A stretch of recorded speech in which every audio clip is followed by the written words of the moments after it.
சுழலும் கோள்கள் அவன் சொல் கேட்கும். அவனை தொழுதால் போதும் நல்லதே நடக்கும். ஆனை முகனை தொழுதால் நவக்கிரகங்களும் மகிழும்.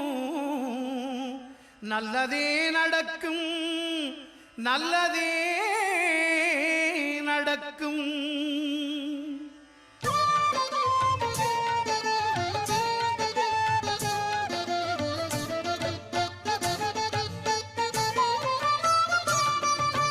ஒன்பது கோளும் ஒன்றாய் காண